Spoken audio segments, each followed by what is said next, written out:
Hey there, golf lovers. Looking to step up your game? Let me tell you about Mollybox, the ultimate golf subscription box. Every month, Mollybox sends you a box packed with premium golf gear, accessories, and stylish apparel, all delivered right to your door. Imagine getting top-tier apparel and more, all handpicked just for you. With Mollybox, you'll stay ahead of the game and boost your performance. It's like having a personal caddy in a box. So why wait? Join the Mollybox family today. Head over to mollybox.com and use your limited time promo code ROGUE25, ROGUE, ROGUE 25 for 25% off your first box. That's mollybox.com. Most bankers aren't ready to help you until after their third cup of coffee. But with Central National Bank's after-hours service, you don't have to wait for the bank lobby to open to get help. You can contact us from 6 to 8:30 in the morning or from 5 to 10 in the evening, and we'll connect you to a real, live, local person who can answer questions and fix problems 7 days a week. Bank different. Bank Central. Central National Bank. Member FDIC. Everybody, welcome to What's Up Waco with Erica Boisvert, your local Waco agent. We are going to be getting into some good information about downtown Waco. We will also touch on the real estate market. That's the world I live in. Hey everybody, welcome to What's Up Waco with Erica Boisvert, your local real estate agent. Today, I am joined by small business owners Yvette and Phil Helberg. If that name sounds familiar, you've probably had a great meal at their place, Helberg Barbecue. You guys want to say hello? Hi, what a killer intro. Thank you. I love that. I try. Well, welcome. Thank you so much for stopping by. One of the things I like to do on What's Up Waco is highlight our local businesses because, they are literally locally owned. We can walk in to Helberg and see you guys working. Most days. Yeah. I was going to say, At a least couple 10. years ago, I knew you were both there. Yeah. Yeah. But I mean, but you're doing good. You're getting busy, right? Yeah. You're able to branch out a little bit. Yeah. Very cool. And you just celebrated 3 years in brick and mortar. Mm-hmm. Yeah. Yeah, end of last month. Wow. Yeah. Already. How does that feel? It's been. It's a mix of slow and fast. Yeah. Like, yeah. I can't believe it's 3 years already, but at the same time, it's been like a lifetime. I mean, you could fill 2 internets with what we've learned in the last 3 years just about the restaurant business. And yeah. Just how it's all working out. Yeah. Yeah.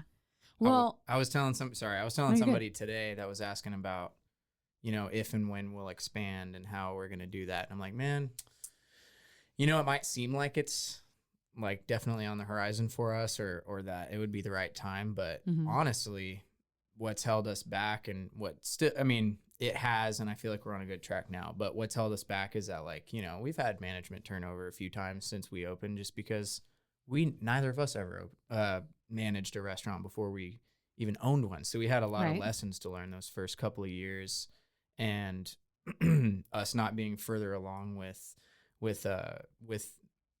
solid leadership that can help take us to the next level, I think is really on us, primarily on me, like as my deficiencies as a leader the first couple years. So I've taken that, we've tried to, from day one, just internalize everything, reflect, and be like, how could we have done this better? Well, I mean, that's like an excellent example of leadership, really. I mean, you don't know what you don't know. And when you're in it and you see things and you make corrections, I mean, that's part of the learning curve, right? Yeah. And restaurants are, I mean, they're their own animal. Yeah. People listening. Yeah, I've got 24 years experience in the industry. It's long behind me now, but it is definitely crazy. Labor is hard to find. Yeah. And then trusting somebody with your baby, because this is your business, your livelihood. It's gonna literally and metaphorically feed your baby, probably, right? Yep. So that's a lot to hand over to somebody. Yeah. So don't put that burden on your shoulders. You're figuring it out, and clearly you're doing well. Well, and we see things differently too, which is kind of nice that I'm able to offer another perspective. Like, hey, step back for a sec. Let's look at it this way. What do you think of this? Maybe this is why it happened, so on and so forth. Well, so you can play off each other, which is, I mean, that's like the best partnership. I think it a lot comes down to that you just can't manage everybody the same way, you know, and everyone's different. Mm-hmm. Yeah. Yeah. You could say the exact same thing to 5 people and one person's going to hear it one way. And so it just takes off. But let's get down to the barbecue because I'm starving and I'm going to drool while we talk. So ignore me. But so I know that typically when people talk about barbecue, everybody just goes straight to brisket, pulled pork, potato salad. But you guys are like out of the box, I feel. And I'll let you speak to it. But I know when I asked about like, what would you consider your specialty? And I expected one thing, but I got something totally different. Do you want to talk about what you think of as like, what kind of got you started on your adventure? Where you like to focus? Yeah, I mean, I don't remember what I told you, but pork steak. Yeah, I was gonna say pork steak or chicken. That probably. was gonna be my answer. Was pork steak. Yeah, those two have really become more like signature proteins for us. Mm-hmm. I mean, it's in our best interest to make them really good because they are margin friendly and they're budget friendly for the customer too. So it's a win-win, you know.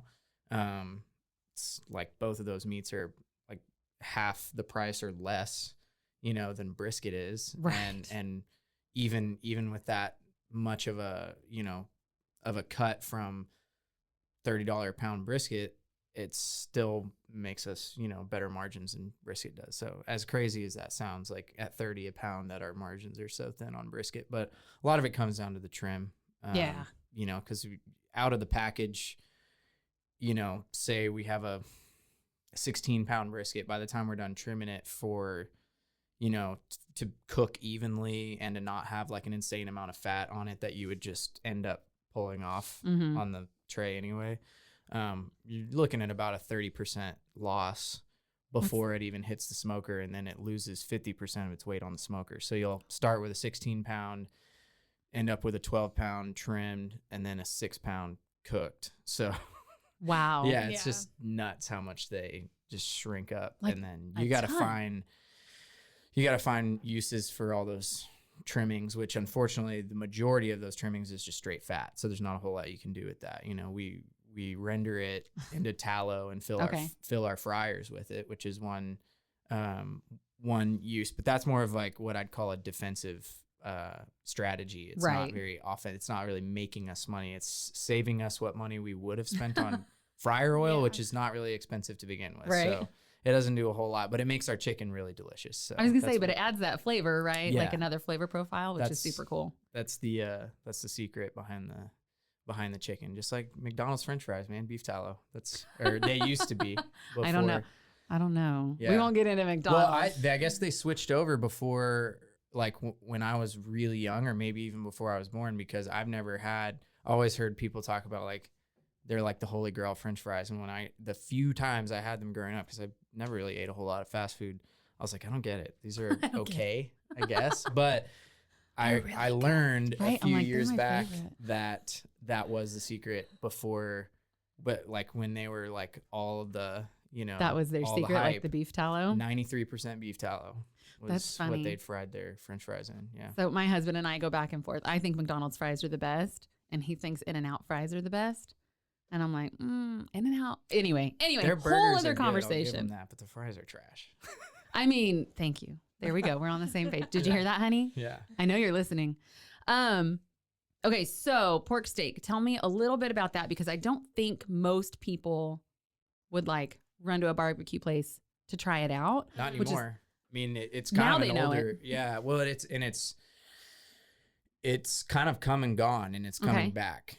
It's cool. I would say so. Like there are a handful of places east of Austin that still do it, that are all, so think, you know, Giddings, Caldwell County, Lexington, of course, Snow's Barbecue, as they've been cooking pork steaks for, I think 2008 was when they opened. Miss Tootsie's pork steak is world famous. Very cool. There are a few places that around that area that do it, and then now more of you know, what we'd call craft barbecue places like us are doing it now. So, but we had a commitment to it from day one in terms of, well, for brick and mortar at least. Like we didn't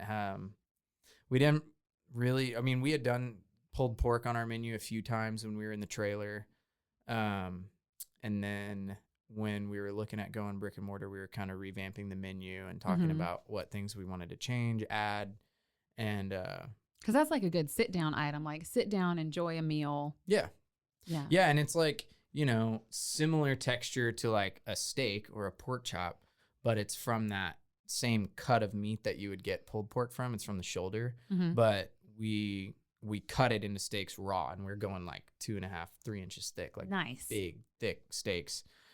We marinate them, and then we do a hybrid cooking method. I would say that the most unique part about it is the way that we cook them, because I don't think anybody else does it how we do it. Okay. And I'll tell, I mean, you don't have to get into like, we're not giving away secrets. We don't want to do that. I don't guard secrets really. There aren't a whole lot of them in the barbecue I was gonna say, world in the barbecue these days. community, y'all are pretty much like, you would think it would be, and it's the differences where people get the idea of like barbecue people being very protective about their recipes and secrets is competition style barbecue. yes, Those guys are extremely proud, extremely secretive. like, don't even look over here. All of us industry guys are like, yeah, I'll tell you exactly how I do it. You still have to do it. It's hard. Right. You know, like do you really want to put the work in? Right. Probably not. And then day after day, consistently, like, because doing it consistently is more difficult than just pulling it off once, you know, Right. and then doing it at volume consistently. So, right. Like even craft brewers have like a certain respect for Bud and Coors and large brewers because of that same flavor whole different profile every ballgame. time Yeah. at that batch level is like ridiculous, super respectable. So that totally makes sense. Yeah. Yeah. I mean, even if it's consistently bad, doing it consistently. People No, may I'm not kidding. come back. I love me a good He Bet's Coors over here Light. going like, could we not consistently bad? No, but I mean, if you need a nice cold drink of water, you can grab a Coors Light. yeah, exactly. No, we love it. But yeah, we do like a traditionally pork steaks would be cooked over direct heat, which is kind of like in between smoking and grilling. Okay. Think like you're burning down coals and you're shoveling them into a box style pit that's got like a lid on top. And there are little slots down at the bottom for you to shovel your coals in there and kind of spread them out. Okay. But the meat and the grate level is sitting about 2 feet above that That's crazy. coal bed. So it's rather than like, 6 to 8 inches above the coals like you would when you're like grilling backyard something. grilling. It's like really slowly grilling. It's really kind of like roasting, I would say. And a lot of the flavor comes from the fat and the juice like dripping from the steaks and hitting the coals, and that the steam and the smoke that comes back up flavors it. Yeah. I mentioned I'm hungry, Yeah, right? I was Like I'm like, dying no. over here. That sounds amazing. But what we do is a combination of that and indirect heat. Like on our Okay. smokers, we just throw them up on the top rack, and we have these perforated pans that we fill with coals, and we slide them on the bottom rack underneath. So they still have that 18 inches to 2 feet of space in between the coals and the steaks. But then also we've still got the firebox going at the end, one end of our offset smokers. You've got a firebox on one side, you got a smokestack on the other side. The smokestack pulls heat and smoke through horizontally through the cook chamber up and out. So we still got that fire rolling, providing extra heat and smoke while the coals are also doing their thing. So it's like a hybrid cooking method. That's awesome. And it reminds me like when we first spoke about, doing this podcast, how I was like blown away by your scientific approach to it all. Like there's definitely like this passion for it, and then this chemistry to it, and then like the Yeah, love that's all comes through him. too. That's like, I'm all good. him. Well, that's why he got into cooking though. Was he loved the science behind it? Right. Alton Brown Watched a lot of about Good Eats. why certain things react with the other thing, and as unscientific as I sound right now, saying that All the things. all the things, all the reactions, but that's what he loves. It made sense to him. He loved chemistry in high school, Right? Look at that. so it's right up his alley for sure. Perfect. I'm here for the ride. I'm like, so what's your favorite part of it? Right. I mean, I do a lot of admin work now, and that's where I thrive. Is Nice. just the organization. I do all the what most people consider boring stuff. Taxes, Okay. payroll. I consider it boring. That's why I don't do it. I like But organization. it's got to be done. Yeah. Kind of important. And I have a spreadsheet for everything. Okay. Really, it's how I function. Even my workouts are spreadsheeted. Really? Yes. Yeah. She lives and dies with spreadsheets. I That do. works then. Yeah. So it really works for me. And that's how, I'm a massive planner, so I try to stay on top of everything. But we have like 30 employees about. Wow. So it does end up being a lot to keep up with. So between that and emails, and then our son is currently not in school because PDO starts next week. Okay. So I've been with him at home a lot. Yeah. And he's little. He's 3. So there's like not a lot of sitting down at that age. No. He does all right. Does he? Okay. He has his days where he's better, Okay. Yeah. He thinks he's helpful, which is really fun. Big Mommy, I'm going to go order brisket and sausage. Go slam keys on the keyboard. Nice. And I pull up a blank Like, thanks, document. I put up a blank document for him. He just types for like 20 minutes. What? Yeah, he just wants to do everything that we do, So Yeah. when we're back there by the pits, he wants to throw logs on the fire, and he's helped me like the couple times that I've cooked barbecue at home. He wants to tempt the briskets and help me with everything. So he'll. How fun. I mean, at least right now, right? I mean, he's 3 years old. How much can we really tell? But it seems like he's gonna want to be involved. And when he's at the restaurant, he's at home. He's Cute. too much a little bit. Well, that's what he runs knows, around and right? screams, Yeah, it's what he knows. Exactly. But that's the joy of being like a local business owner too, Yeah, right? Like I think our customers appreciate it. Too. I bet. Like seeing the whole family there, and he's. Well, from a consumer standpoint, I totally do. I think it's great. I think Especially Sundays. That's when you'll see us there as a family mostly. Okay. Because we'll come after church Yeah. and go there, check on staff. And he's usually there with us because we come straight from church. Mm-hmm. So, like, we were there this last Sunday, and my son yelled crocodile extremely loud in the middle of the dining room. What brought that out? Someone said, see you later, alligator. And he just yelled and turned around and said, crocodile. He's working on it. He'll get it. The after while that'll come later. Yeah. So cute though. And then also being local, you guys get to do some really cool stuff. Like you had just mentioned a little bit ago, if you want to talk about what you did for the champions in town. Yeah, so when China Spring won football and Lorena won state championship, we offered all the players free sandwiches if they brought in their medals. And Crawford Softball. Pirates, ladies Mhm. softball, just won. They sure state. did. And then today, Valley Mills baseball won state. It's crazy. So it's awesome being located where we are, so close to all these teams, Mhm. being able to offer that to kids. Yeah. And how fun to what a fun way to celebrate with them. Yeah. And like add one more memory to like what a great time in their lives, right? For sure. Mhm. Yeah. That's great. I mean, we both grew up playing sports. We know how big of a deal that is. Yeah. And, especially for the seniors, but really, I mean, just being Yeah. part of a championship team like that and knowing that, people in the community and businesses in the community are like, really rooting for you and that For sure. they have your back. So that's where most of our like marketing and advertising efforts are focused, is like local sponsorships. And like Mhm. we do a lot with the schools around us and everything. Mhm. Cause out where we are, we're not down here downtown surrounded True. by everything. And so like where we're at out there, it's really, really important to us, to everybody around us, to know that like we are rooted in that community out there, and that, Oh, yeah. we're a part of it. We want to be, one of the, Supporting the select teams that come through. Mm-hmm. We have and we're on the backstop of Field 1 at Midway Little League. Oh, Yeah. cute. just a lot of little things like Yeah. that we do, But that's good because those little things are huge to them. Yeah. I mean, Right? I remember That's awesome. growing up, playing ball, and the different places that sponsored, and the different places that our parents would take us to eat after games or practices or whatever. And we want to host those sorts of things and be a part of those people's memories. You want to if be that their makes round sense. table pizza. Yeah. Yeah, exactly. Yes, Right. exactly. Sorry, Yeah. that was a California reference. Sorry. No, but we get it. Yes. I mean, That's where we went. yeah. Or Boston Pizza. There you go. I don't know that one. I'm lying. We had that one in Central California too. Mm. Between there and Round Table, those were like the two we'd go to after practice or games. Yeah. Fun. So then you're bringing that back. Now I'm going to ask, because you are kind of outside of Waco. Mhm. Mm-hmm. It's really like intentional when people go to see you. Have you seen like a nice progression of like your numbers as far as like butts and seats? Overall, yes. Lately, it's been slower. I think summer vacation. By lately, she means like the last 2 weeks. Like Yes. it hasn't. Oh, I like mean, literally lately. yeah, Literally like this lately. week and last Yeah. week have been slow. Prior to that, I mean, Memorial Weekend we were slammed, obviously, Yeah. and then like the entire month of May was just bananas. Like Mm-hmm.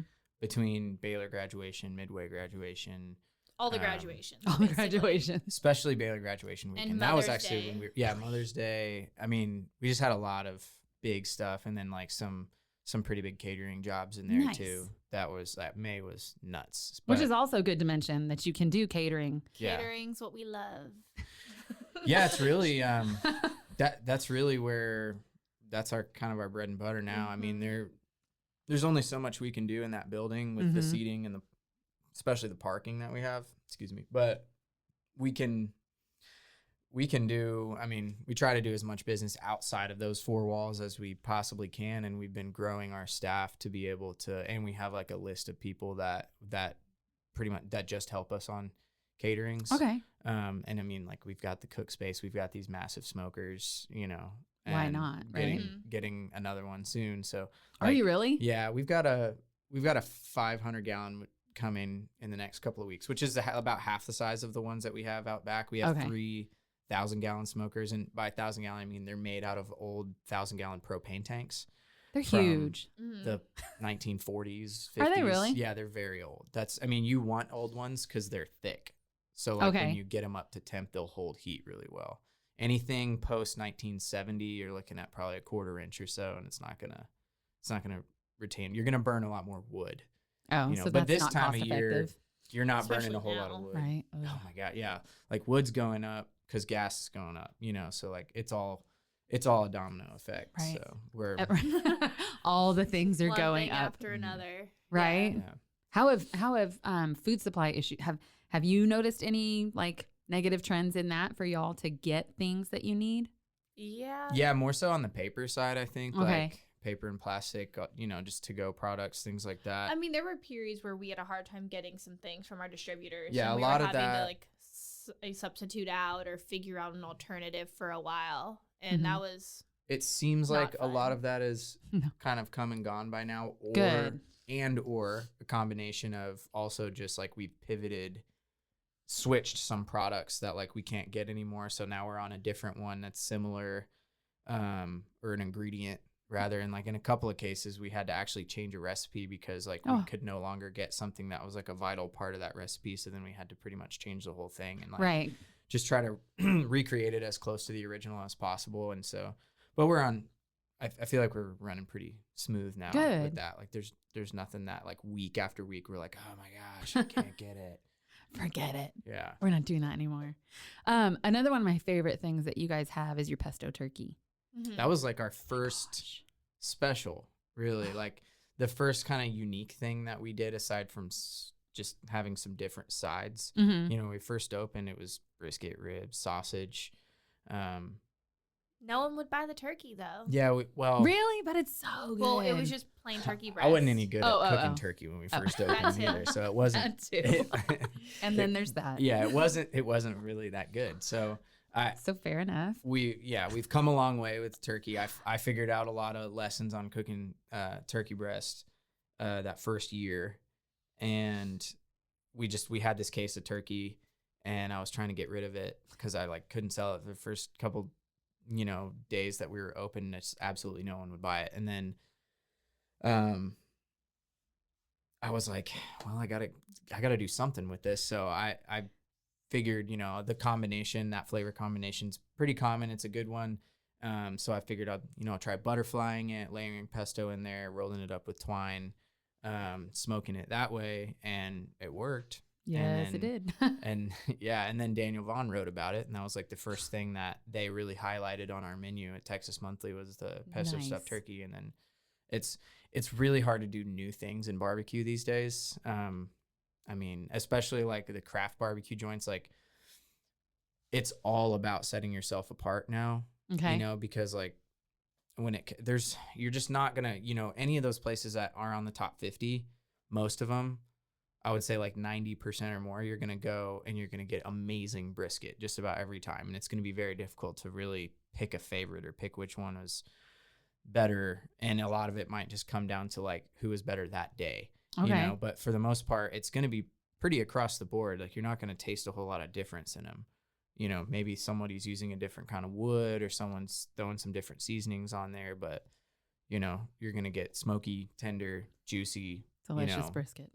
In most cases, paper wrapped brisket. But that's where, like, you know, for us, we try to do something a little bit different, and we don't wrap ours. We don't wrap our brisket in butcher paper. We just make little foil boats for them to sit in so that like the lean underside can stay kind of braising, and that helps it keep it from drying out, while the top side, which has fat coverage, like there's a fat cap on the top of the brisket, we leave that exposed to the dry heat so that it can get kind of crunchy. Because we want that like thick bark, and we want some textural contrast there. Like everything on a barbecue tray, most places you go, is going to be soft, you know, and you want it to be tender. Right. But there's a fine line.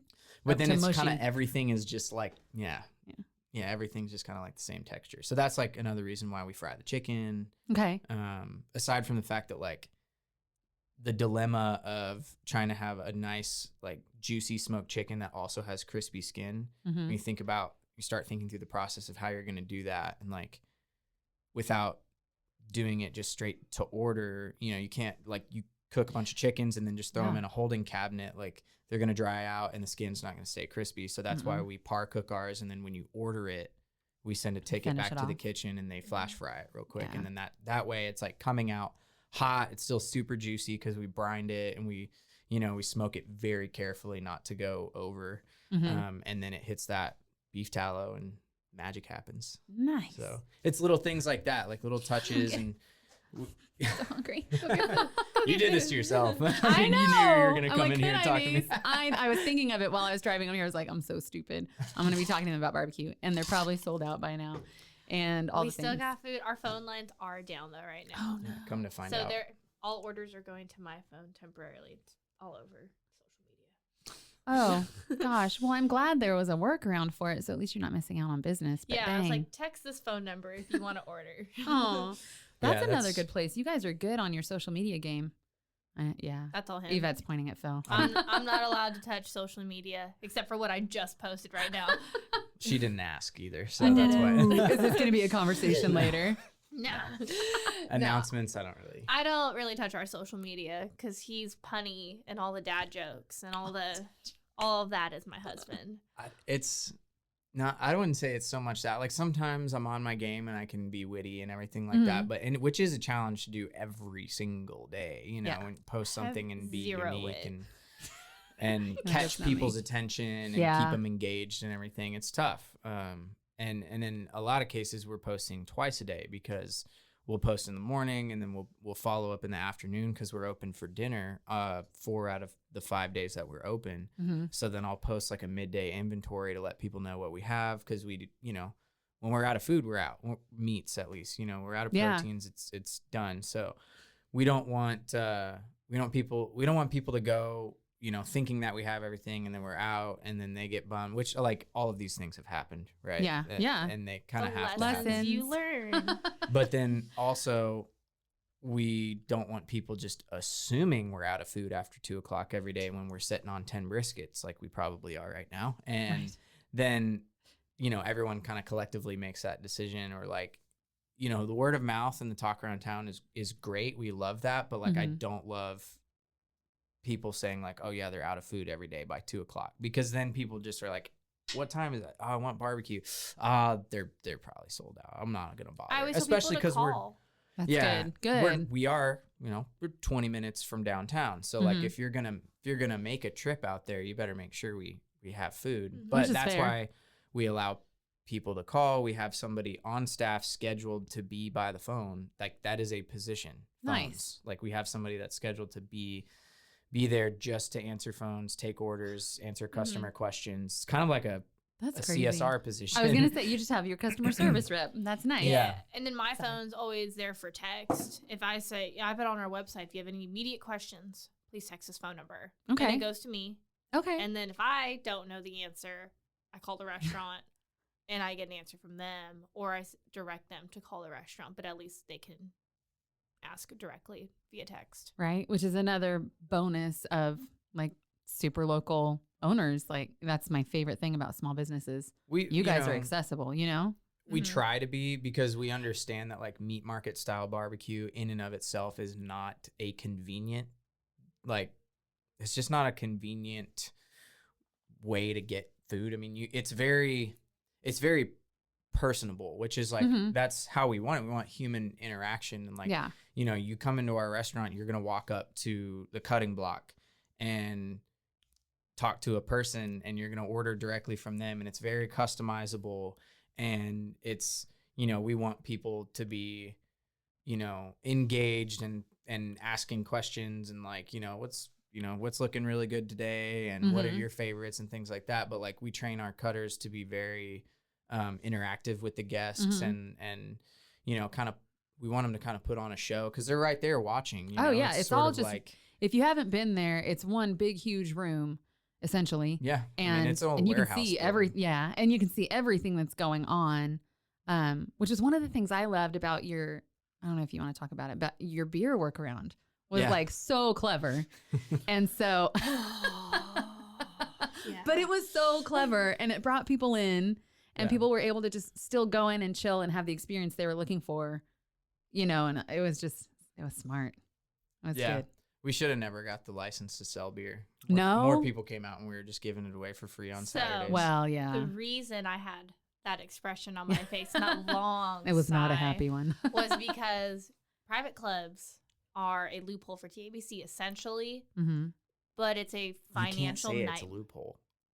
I mean, you can't but it say is. That. It's a way to serve alcohol where it's dry, but they make it very difficult. I did sign your petition, by the way.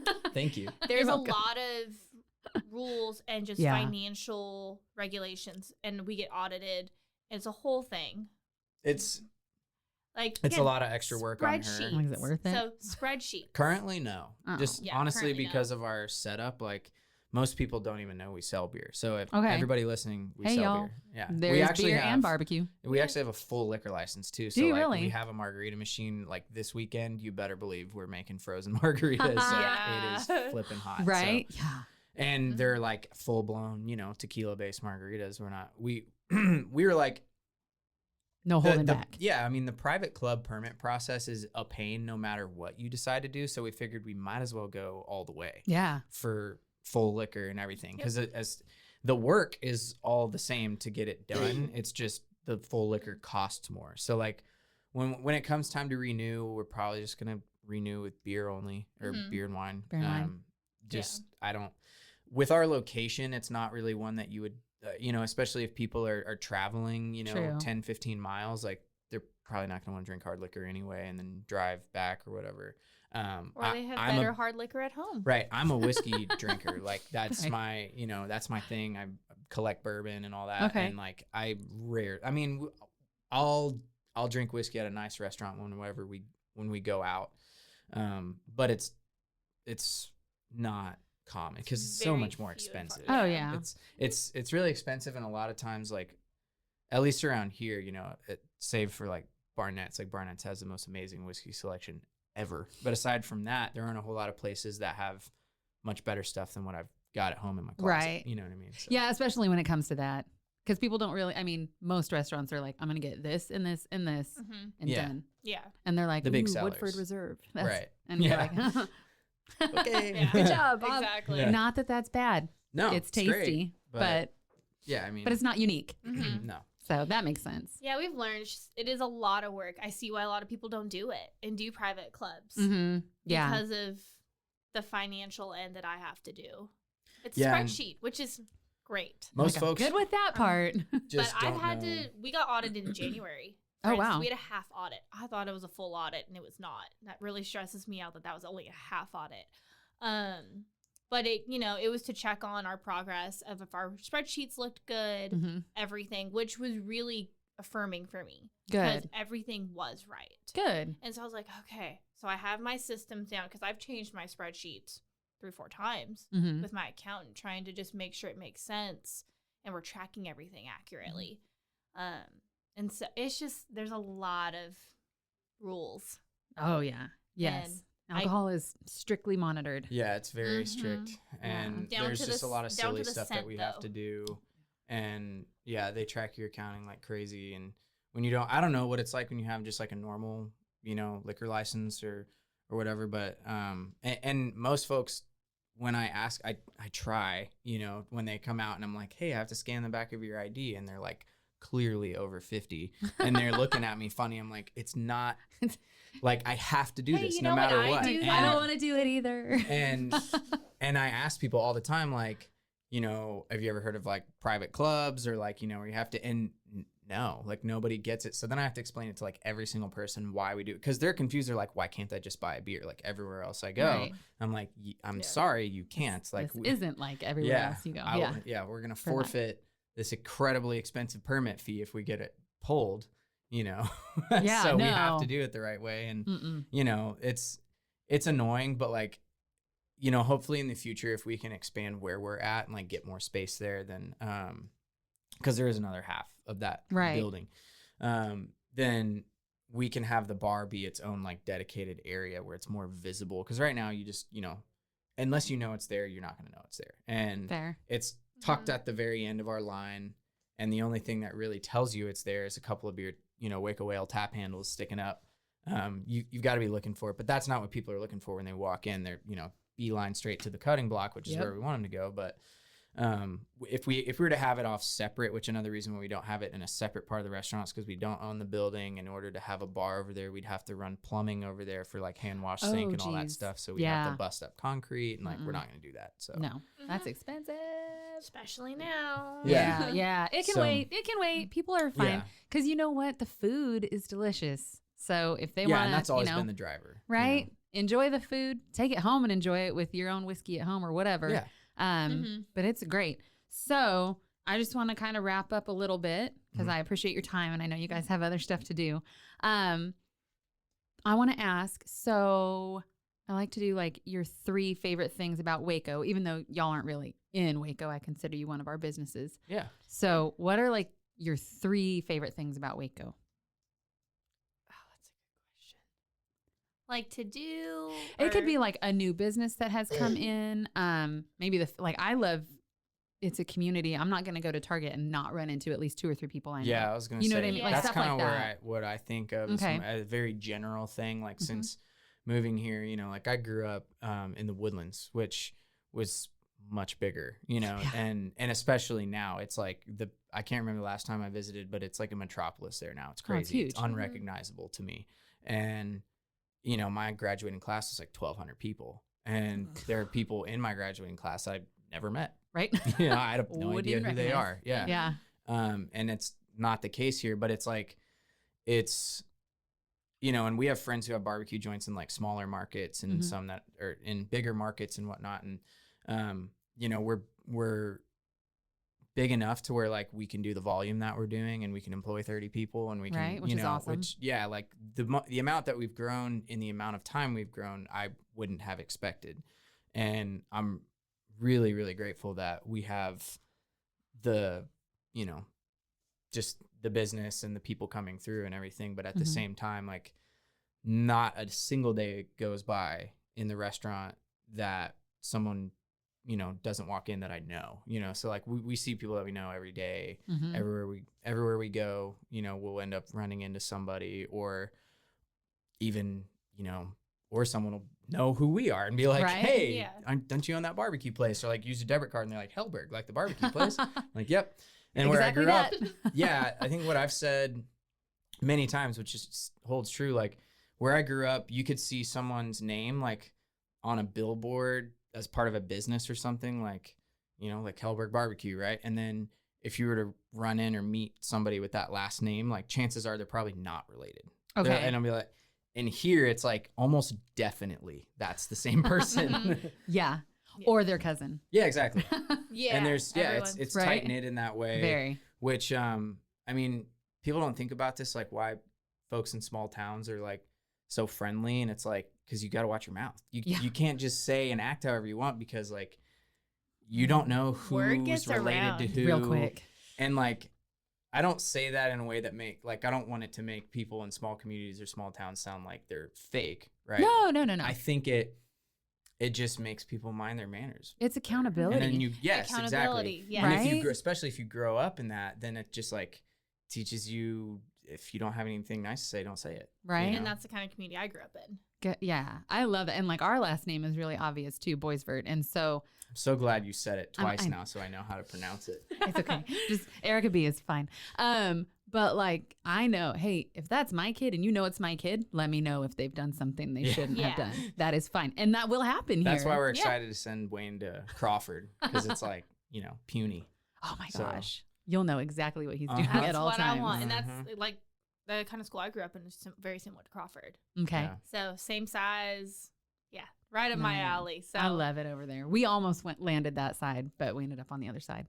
Yeah, at first I was kind of, and he's not in school yet, but like we had talked about it, of course, and we were like, especially with all these people that come into our restaurant, between ADs and superintendents and all that stuff, they're like, yeah. oh, we can get your kid over at Midway, no problem, or wherever, Right, or, right. I'm just using them as an example, but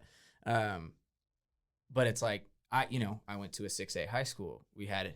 I graduated with like a full year of college under my belt already, Nice. and things like that. And Mhm. Crawford may not have the same, sort of amount of AP classes or whatever, but like Right. as the years have gone on and I've kind of reflected back on my time in high school, like what I got out of school and what I didn't get that she did.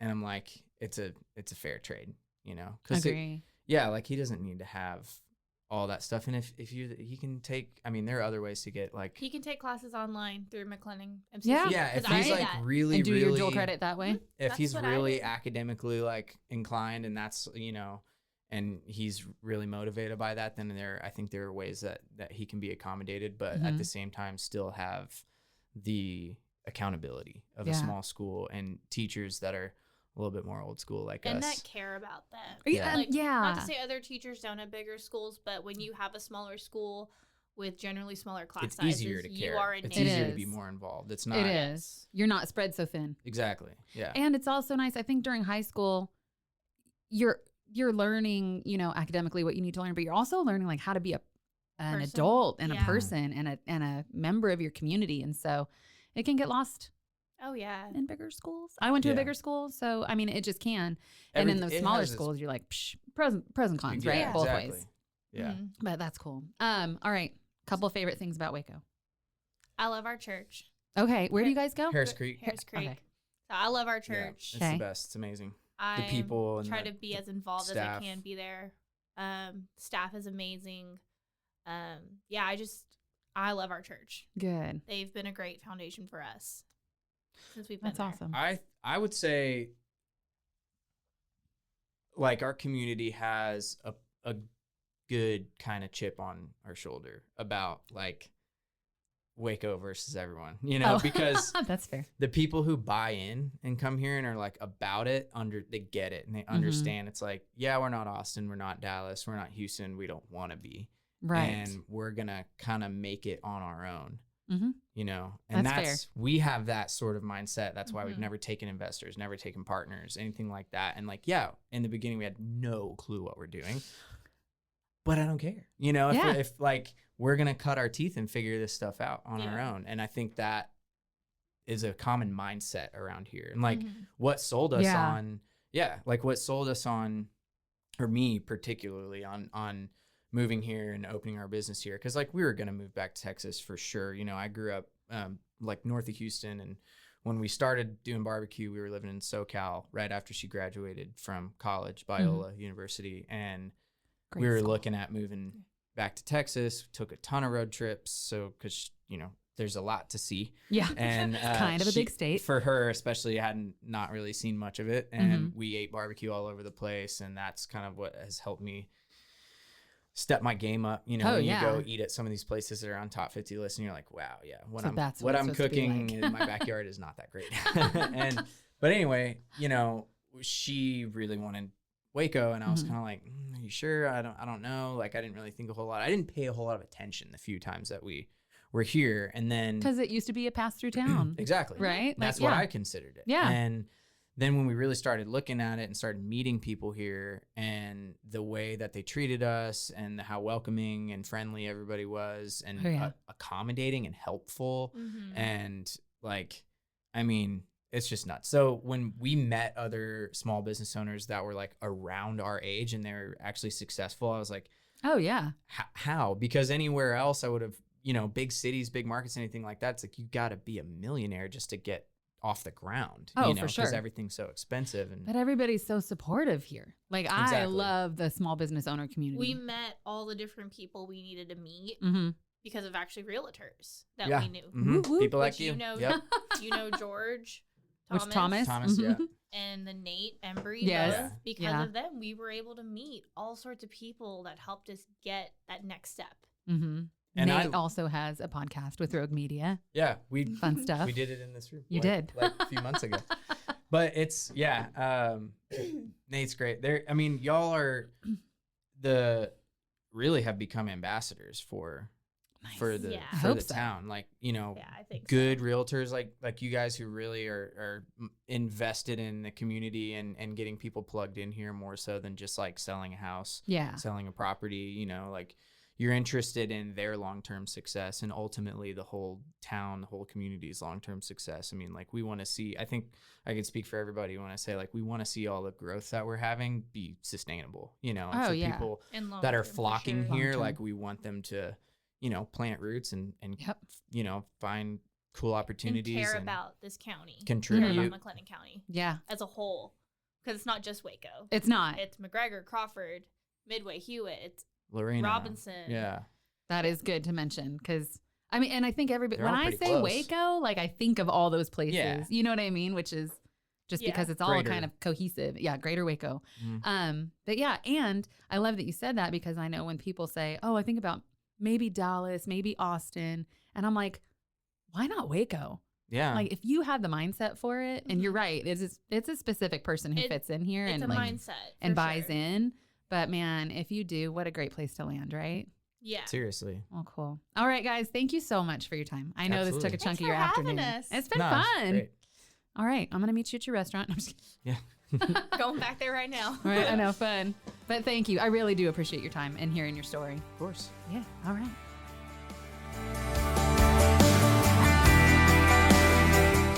Have a topic you want to talk about? Do you have questions about Waco, the real estate market, how to sell your house, what to look for when you're buying a home? Send me an email, ericasellstexas@gmail.com. Shoot me a text, 254-447-0180. Happy to chat about it. Find me anywhere you listen to your podcasts or at roguemedianetwork.com.